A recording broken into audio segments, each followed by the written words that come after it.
Welcome to today's Explainer. All right, let's jump right into this. As a professor of comparative theology, there is literally nothing that excites me quite like the incredibly complex art of cultural translation.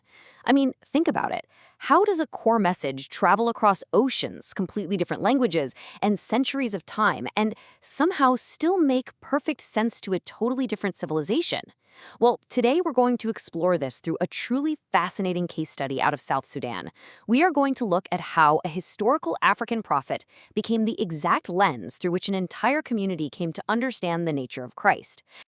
So, here is our roadmap for today's lecture. First, the inculturation dilemma. Second, the theologian's toolkit. Third, we'll meet the Nuer people. Fourth, we'll look at the prophet, Ngundeng. Fifth, connecting the mysteries. And finally, number 6, a Nuer Christology. Let's get started. Okay, the big concept we're tackling today is inculturation. Take a look at this quote by the scholar Charles Nyamati. When we talk about inculturation, we're not just talking about translating a text from English to another language, right? We're talking about inserting concepts into a culture's actual DNA. When theology completely fails to adapt to the local realities of a culture, it's just going to become irrelevant, or even worse, totally misunderstood. For any theology to stick, it absolutely has to answer the real, everyday questions of the people it's speaking to. This isn't just academic, it's quite literally a matter of spiritual survival. Section 1. The Inculturation Dilemma. Misunderstanding the Gospel in Africa. So what happens when we get this wrong? Well, we end up with a profound dilemma. Back when European missionaries first arrived in Africa, they brought all these teachings about Judaic prophets. But the problem was they completely ignored the deeply revered local African prophets who were already the cornerstone of these communities. And because they ignored the existing cultural realities, it caused massive confusion. I mean, some communities started looking at Christ not as a savior at all, but merely as a magician or like a traditional medicine practitioner. People were at a real risk of just abandoning the church altogether and reverting back to their ancestral shrines. In fact, in South Sudan, the Nuer people felt this cultural suppression so heavily that they actually started a church in the name of their own prophet, Ngundeng, instead of Christ.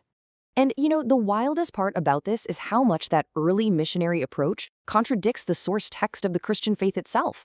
In Matthew 5:17, Jesus plainly says that his mission was not to abolish the law or the prophets, but to fulfill them. So there's really no genuine theological reason to just erase African prophets.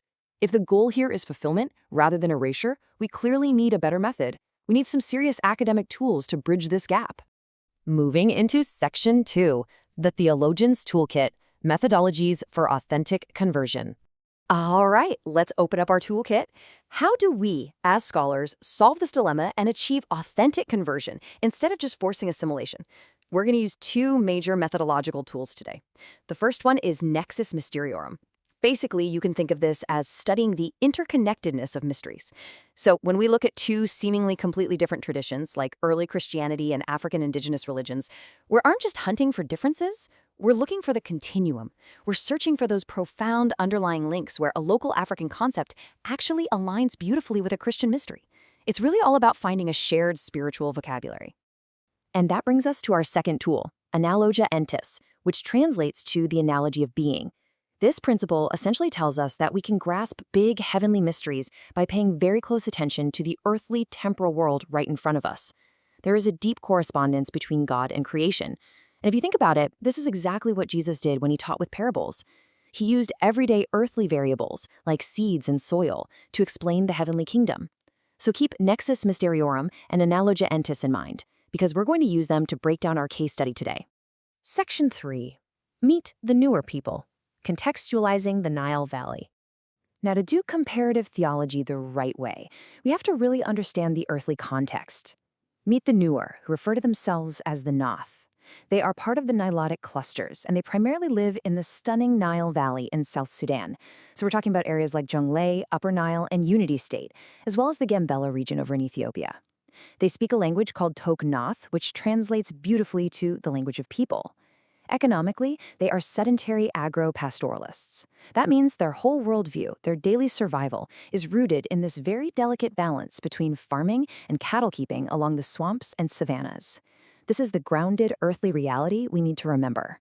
Section 4, the prophet Ngundeng. an earthly representative of Deng. Okay, this is where the historical story gets absolutely gripping. We're talking about the prophet Ngundeng, whose name loosely means God-given. He was born in the 1830s into the Lu clan, and his life was just marked by the extraordinary right out of the gate. According to accounts, his birth was completely miraculous. His mother wasn't menstruating, he was left-handed, and get this, he was actually born with both lower and upper teeth. Then, as a young man, he was seized by a divine spirit. He stopped talking, wandered off into the forest to fast, and engaged in some really extreme behaviors. Actually, extreme is putting it mildly, like eating human feces, before he fully embraced his calling as a prophet and returned to normal society. Ngundeng's ministry was huge. He didn't just serve his own clan, he taught both the Nuer and the neighboring Dinka people. He built 3 massive shrines, the most famous being Weidang. Picture a giant earthen mound fenced in by 6 dozen elephant tusks and decorated with ostrich eggs, where people believed he miraculously cast out diseases. Now, fast forward to the year 1928. Ngundeng had already passed away naturally back in 1906, but his legacy was so incredibly powerful that the British colonial government felt completely threatened by it. So, in 1928, they actually went in and destroyed the Great Mound of Weidang to dismantle his influence. But of course, destroying the shrine didn't destroy his impact. Even today, his disciples revere him as the earthly apparatus of the divine spirit. To them, he is the ultimate protector during wars and cataclysms. Moving to Section 5, Connecting the Mysteries, Applying the Academic Toolkit. All right, let's pull out our toolkit and put Nexus Mysteriorum to work. Check out this side-by-side comparison between Christ and Ngundeng. On the left side, we have Christ's seer office. It's defined by a miraculous birth, an earthly ministry entirely focused on healing, a period of isolation and fasting in the wilderness, and a message of universal salvation.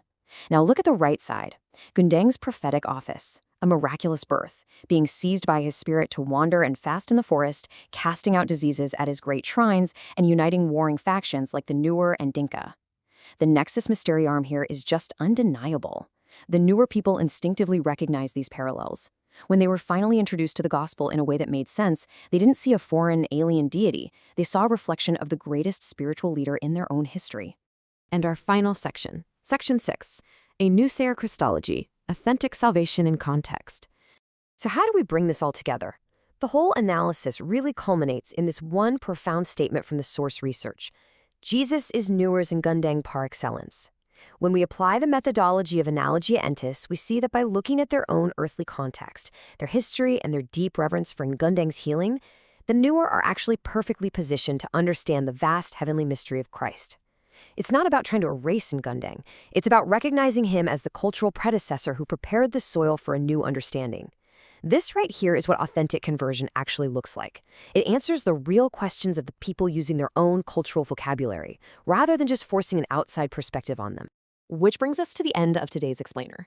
We've seen firsthand how ignoring local realities just breeds confusion. But by applying rigorous comparative tools like Nexus Mysteriorum and analogia entis, we uncover these breathtaking, continent-spanning connections. It leaves us with a really fascinating question to ponder. If Jesus is the Nuer's Ngundeng par excellence, how else might theology beautifully adapt to the diverse cultures of the world? What other local symbols and stories out there are just waiting to serve as the perfect lens for universal mysteries? Keep questioning, keep digging into these connections, and I'll catch you in the next explainer.